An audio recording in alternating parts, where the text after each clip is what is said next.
Hello, I'm Kristen Perisonotto. And I'm Hannah Ferguson, and we're co-founders of Cheek Media Co. This is the Weekly Cheek podcast. Do you believe there will be a leadership spill before the election? Well, everyone knows he fucking wants the job. He's like Snape wanting the Defense Against the Dark Arts job. That's very funny. And then Bob, Before we start this podcast, I would like to acknowledge that we are on stolen land of the Yagara and Turrbal people here in Meanjin, or Brisbane, and acknowledge that sovereignty was never ceded. Welcome back to the Weekly Cheek. Welcome. I feel a different vibe today. I do. I do too. I think it's because we're recording on the day we're releasing. Yes. Which is a weird kind of pressure. We never do that. Breaking the news. And by that I mean breaking our opinions at a relevant time. And it's also 9:25, so if anything happens this afternoon... We've already been up for hours, and you're always up really early, but I'm not. So like us starting at 9:25 is like absurd. It's crazy. Crazy queen. I've only eaten one breakfast. I've eaten 0 things. What? Weird. I usually don't eat till lunchtime. You know this about me. I don't like that. Yes, I do, but I don't. It still shocks me every time. Yes. So Peter Dutton. What are we going to talk about? What's happened lately? So many things. So the Texases. Someone commented, so I read an article for Cheek Media Co. You can check it out on our Instagram about like the people, kind of like a retort, I guess, to the people who were like, the texts are not relevant. Why are we talking about the texts? Blah, blah, well, blah. I put up a poll on Sunday asking why if people said no, the texts weren't relevant, why? Mm-hmm. And I think we got at least 100 people messaging our account about why they believe the texts aren't relevant. And to some extent, I can understand why someone would like, and for example, and what we discussed in the article as well was, when initially PVO got up at the National Press Club and, revealed these texts between a senior cabinet minister and Gladys, mm-hmm. we were both like, oh, that was really nasty. Yeah. And the first time I watched it, I was like, lol. And then when you came in, you were like, I have a confession. There's something about it. And I was like, no. And it's not that I'd feel like, oh, Paul Scott. Yeah. But I do. It's one, because I don't like Peter Van Onselen. That wasn't even a part of it for me. Well, I think for me, it's the way that he delivered it was so nasty. Do you know what was weird? The thing that he felt the need to be like, well, speaking of your friend, Maurice Payne. Yeah. What about your other friend? Like, it's just say it, bro. I mean, I think that if you had information like this, there is value in revealing it. And I think that people who say that these text messages are a distraction, that's not wrong. That's not correct. Because I think that if you're the Prime Minister of the country and you think a good distraction is getting a former premier to call you a horrible, horrible man and a psycho, yeah. That's not a good distraction. That is. And I know a lot of people also replied to our story, and I'm not saying this is wrong. I'm adding my 2 cents to the discussion. That's what we get paid, the big bucks. Yeah, the big bucks, $0 a year. A lot of people came out and said, everyone bitches about colleagues. It's not the same thing. It's not the same thing. I'm sorry, it's not. He's the fucking Prime Minister. Not everyone's colleagues literally affect the entire running of the nation. Also, I don't call my colleagues psychos. No, especially not in text. No, I just, especially I think that if I was an elected official, a public figure, that I probably would still send messages that would be regrettable if they were to come out into the public sphere. But I think that at the end of the day, you need to be hyper aware of what you're saying at all times, because you have been elected to this position, and that you need to be aware that people will backstab you and bring this shit out all the time. Yeah. And I just think that if we've got these texts, what else exists? But also the fact that we've got the Deputy Prime Minister, a former New South Wales Premier, and a former Prime Minister all in 1 week coming out and echoing the exact same sentiment about the current fucking leader of this country. Mm-hmm. It matters. Yeah. It matters. Two former Prime Ministers. It's just that one was in his party, so it's particularly cutting. Yes. Colonel Mustard. Colonel Mustard in the drawing room. The other thing is, it's just for me, and I know, obviously, I get it, PVO did it in that setting to... for effect. Yes. But I just think that there was just something about watching him have to react to that in real time like filmed live by like 1 billion cameras in front of every relevant person from the press. I was just like, oh. And I have no time for Scott Morrison, No, me and I neither. think that this stuff is important still. But if it was any Labor Prime Minister, I know how I would respond to that. And it would be, why did they do that in that way? So It's not even about that. But it's it is about what I'm saying empathy. is that's what I'm saying. Yeah. I'm saying that if it was the other side, I would happily admit that I felt bad. Right. So why can't I do that in this situation? Why Because is we it don't harder? because he's not a figure or a person that we feel we should feel bad for. No. But I don't generally. no. But it's just in this moment Yeah. I felt empathy. I think that maybe like I guess a kinder way to expose the text would be like in a news story online or something. I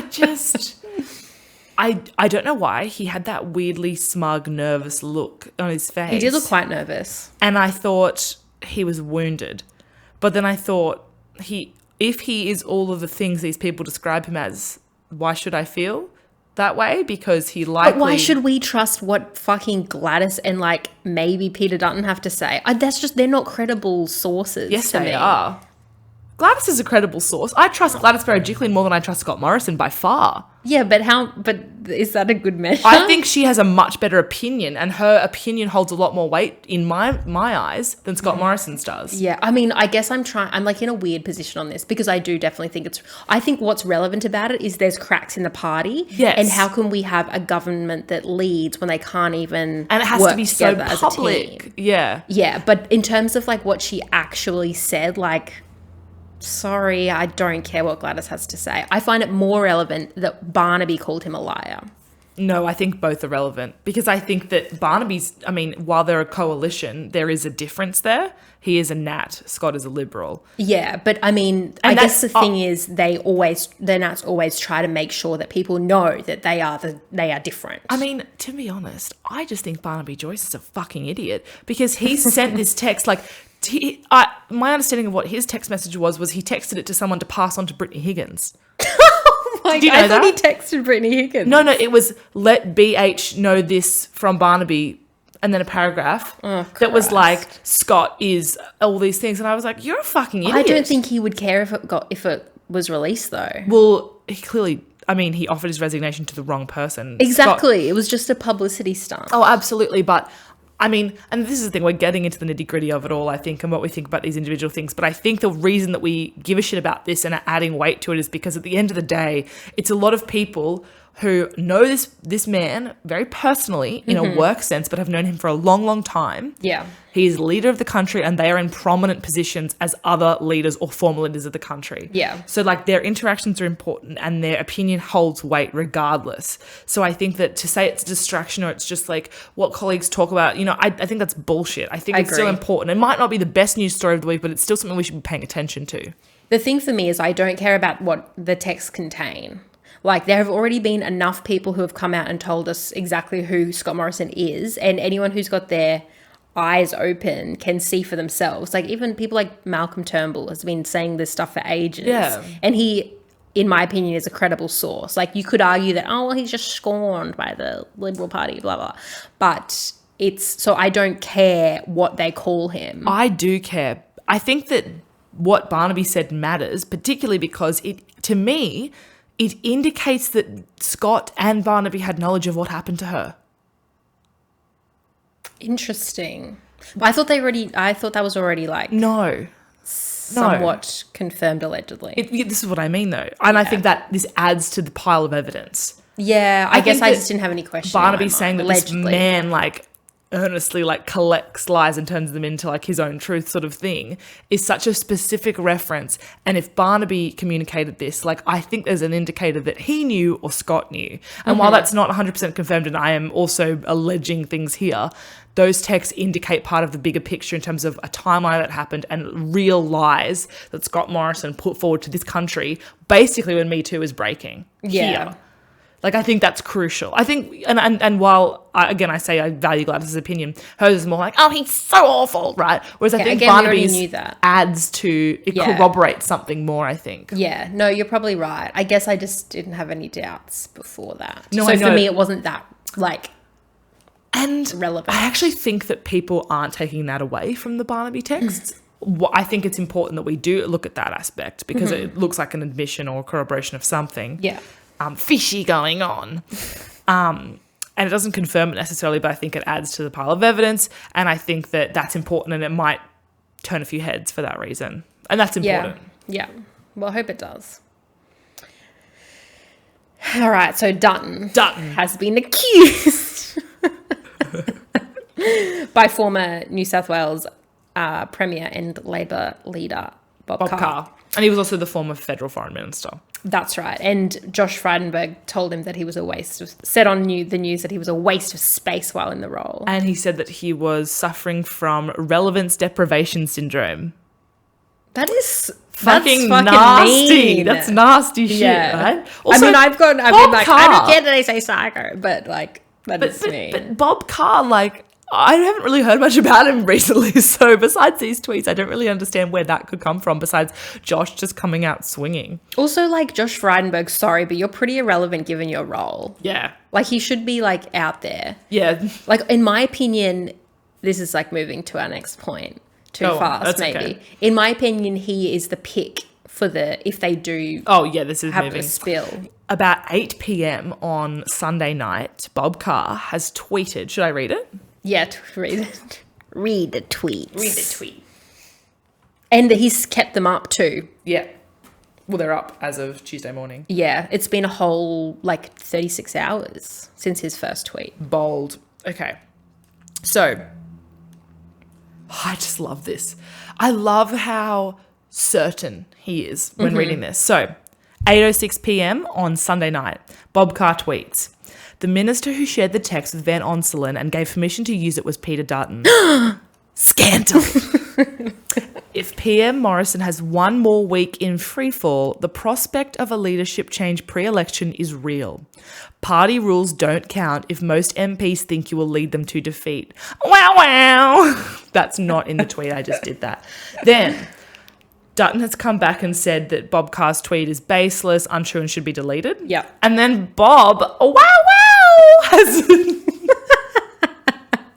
doubled down 7:59 a.m. Monday morning and said let's just really give this a moment, because this is just I tweeted the other day, politics is better than reality TV. Why the fuck have we been taught all our lives that this is boring? So true. I read this and I scream. Yeah. Right? You announced this to me with glee. With glee. I was like, oh, you've got to hear it. He tweeted this at 8 a.m., which was 31 minutes ago. I was breaking news. Okay. Only one way Peter Dutton can win his case. Get another colleague to admit that they were the source for comments about the Prime Minister. If not you, Mr. Dutton, which of your colleagues? ? Until then, who has most to gain from undermining further a flailing PM? Dun, dun, dun. Oh, wow, wow, chicka, wow, wow, wow. That is so excellent, right? It is. And also, I know, politicians don't have to be smart, obviously. But I just think that the fact that those tweets have stayed up this far, and imagine all the people he has advising him. I know he's not a current sitting MP, but I don't know. But imagine all the people who come out of the woodwork and be like, you better fucking delete that unless you have proof. Oh, this is exactly my point too. I'm sorry, but why would you tweet it unless you were rock solid? Exactly. And another journalist has come out and said that Bob Carr's told her that he has a rock solid source in the media. And that would lead me to presume the source is Peter Van Onselen. I just don't think he would tell him. Yeah, I think he would protect his sources. But someone would know. Someone else must know. But my feeling of this is, and we are not in Canberra in the little bubble, my feeling is that this is probably a very public secret. My feeling is that there'd be hundreds of people in these political spheres who fucking know. I just have thought. Go on. This is all alleged, obviously. What if the source, whoever it might be, went to a different journalist first and they were like, no. And then he went to PVO after that. Because that's another way to get a rock solid. But I believe that the leak was the texter. Yeah. So you're saying that the leak, if it's Dutton, he's gone to someone else first. Yeah. Wouldn't he go to PVO first? Who would Dutton go to? But PVO's trying to be a bit centrist kind of thing. And I think Dutton at this stage has not ruled out taking legal action against Bob Carr. Well, Dutton sued, and there's an appeal happening at the moment. Dutton sued a refugee activist over a 6-word tweet that was deleted. Yeah. So okay, this is Shane Bazzi. Shout out. This is a very controversial thing to say, but my view on it is, if Dutton didn't send those texts, he better take legal action. If you sent the text, you would sue immediately, or you would basically lodge like a cease and desist. Yeah. Right? But Dutton likes to sue people who are like small fish. Because you know how... So Shane Bazzi, the refugee activist who got sued, accused Dutton of being a rape apologist. Do you know who else accused him of being a rape apologist? Larissa Waters, the senator. No, but she deleted the tweet too, but he didn't go after her legally. Exactly. I think he likes to go after the small fish. So there is a chance that he wouldn't actually sue Bob Carr. But also, Bob Carr obviously has not been intimidated and hasn't deleted the tweets. But I just think that this does so much more damage. This tweet... Not tweeting. No. The tweet that Bob Carr... Because I think that suing Shane... Is it Shane Bazzi? Yeah. That brought that tweet to the forefront. Yeah. Like, again, small fish. Bob Carr, that is doing so much damage to Dutton at the moment.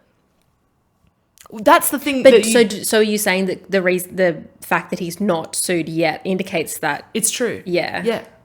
I agree. I just think that, like, if we're looking at the concept of defamation, which is that someone is, tarnishing your reputation through something that is untrue. Yeah. That's the thing. not an activist who's tweeting like their personal opinion. Yeah. Right? And I get rape apologists, bad, right? Yeah. But I just think that if someone was coming out and saying you're going to try and challenge the prime ministership and you've sent these fuck off texts and leaked them to the press, and that's the tweet that's basically the talk of the town. Yeah. Why did I just say talk of the town? I guess because it's a secret, it's a bit harder. I don't know. I don't know much about defamation law. I just think, and that's why I kind of like Bob's follow-up tweet, which is, well, if it's not you, who is it? Because the only way you're going to weasel yourself out of this one is by getting the culprit to confess. Exactly. And basically Dutton's retort has been like, it was a New South Wales person, which I don't think there is proof that it was. He was patronising Laura Tingle. He was basically like, I know that you understand politics, Laura, so you'd know I'm from Queensland. It's like, we fucking know, we live here. We hate it. I'm in his we electorate. Are physically in Peter Dutton's electorate right now. It's just horrible. I just walk around the street and I'm like, did you vote for him? Did you vote for him? Also, it's a fucking massive electorate. Anyway, I won't get into the nitty gritty. Okay. But it's very scary times here, Queens. So, do you believe there will be a leadership spill before the election? I really don't know. I think there will. I really, really don't know. Because this might have scared Peter Dutton off if he was the one who tweeted, who sent the text, and if he is planning to call the leadership spill. Am I about to repeat what you just said? Because I was thinking about my point while you were talking. Say it again.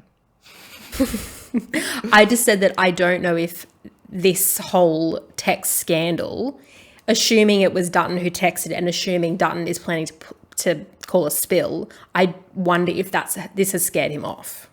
No, I think it's done the opposite. Got to be the opposite. I think that if the leak is a senior cabinet minister in the federal government, the only reason for you to leak these texts about Scott Morrison before an election where the Liberals are already looking pretty bad is that you want the job. But he was planning for them to be anonymous. Yeah. I think he was banking on that. But it's still a former Liberal Premier talking about the current Liberal leader at federal level. So, like, why would you do that unless you're trying to undermine him? Like, why would anyone in the Liberal Party want to undermine him? Yeah, but I don't think he wanted to ever be named as the person who... No, but that's aside from the point for me.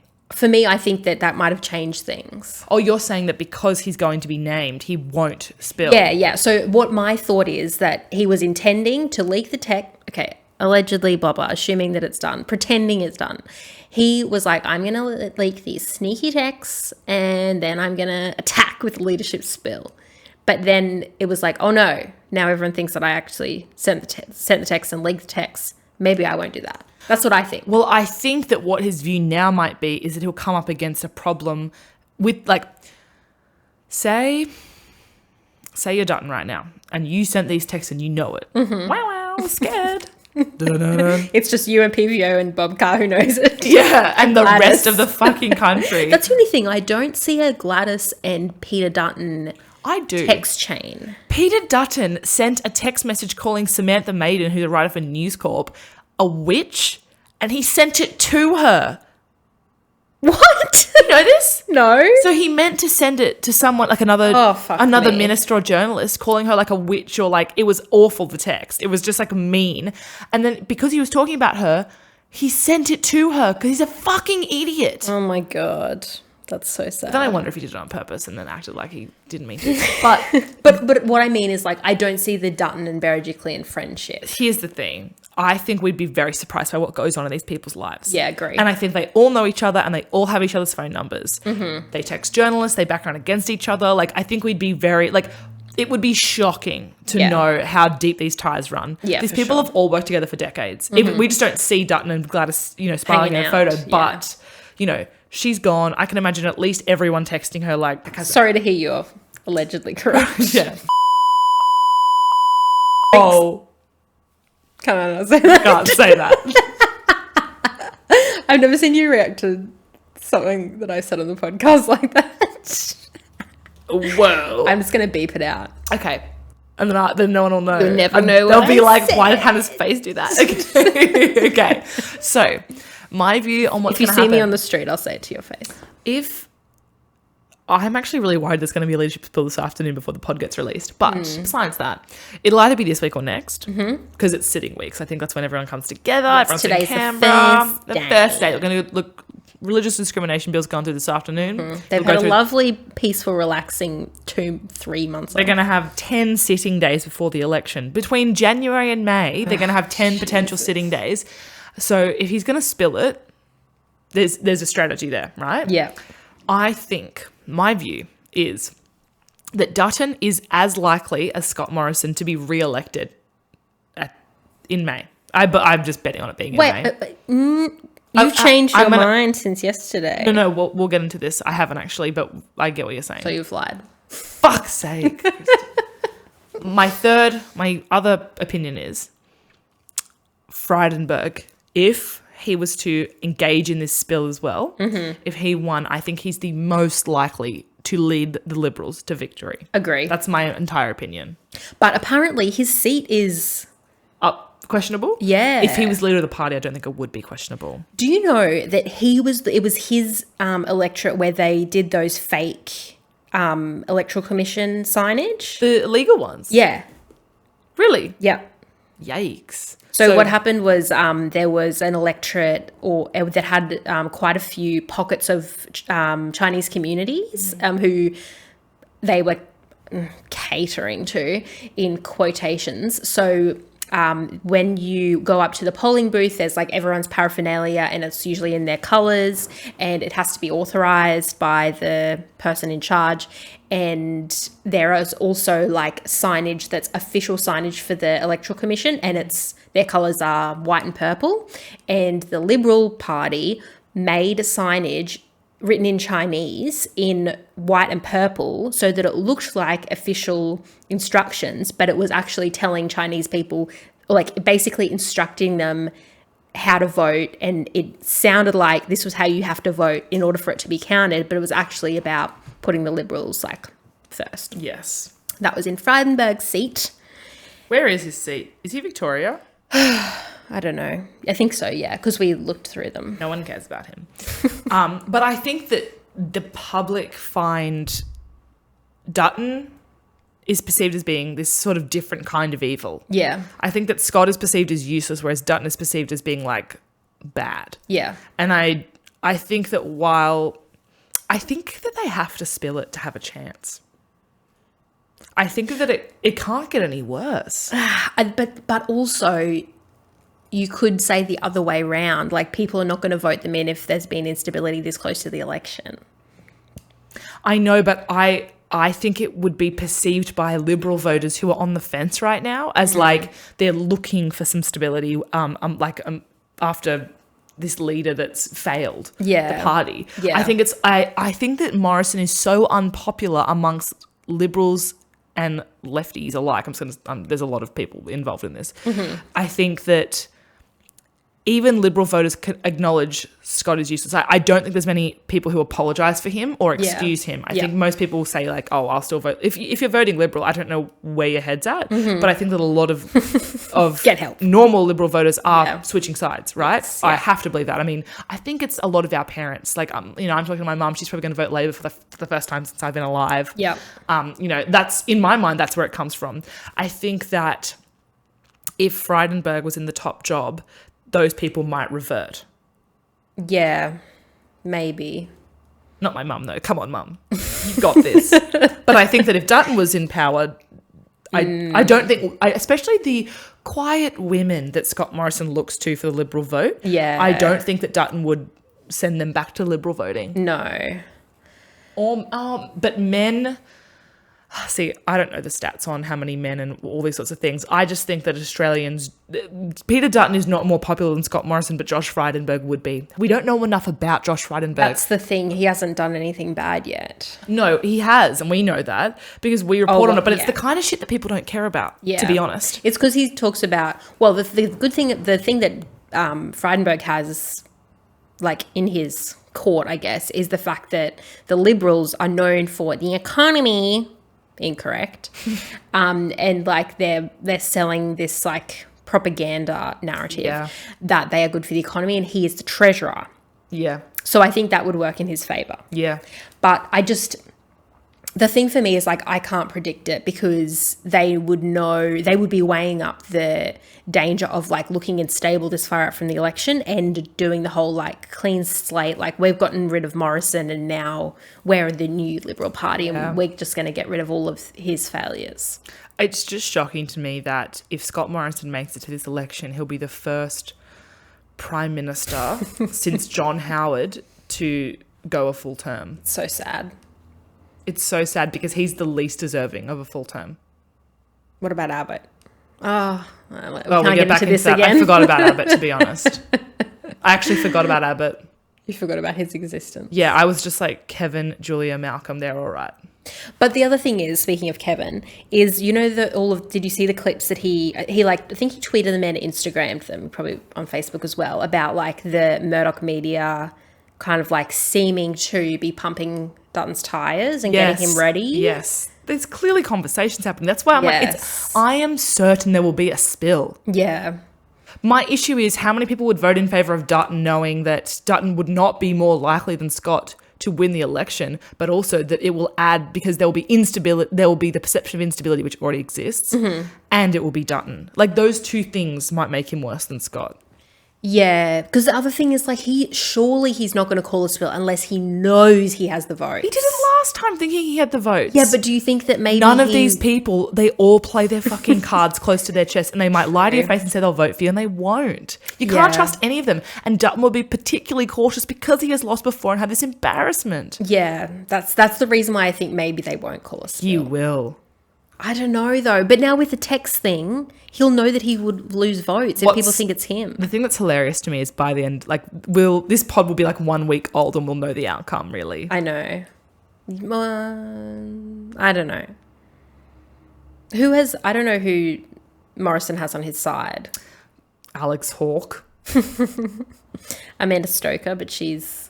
I don't know. I mean, I think she's in his prayer group. Oh, fuck. Someone published a list I saw on Twitter. And she's been praying for a new prime minister while he's been praying for keeping his job. So we don't know what happens in their prayers. We don't. Look, I think we'd be surprised by how much backstabbing goes on internally. Like literally reading Malcolm Turnbull's book, I was like, holy fuck, I wouldn't want to work with any of these people. No. Also, do you want to know something awful that I read? So the ABC did this like Vox Pops thing. Yes, where it's like, what's one word to describe Scott Morrison? Oh, no. That was Four Corners. That was still the ABC. But I think I do know what you're talking about still. I think I emailed it to you.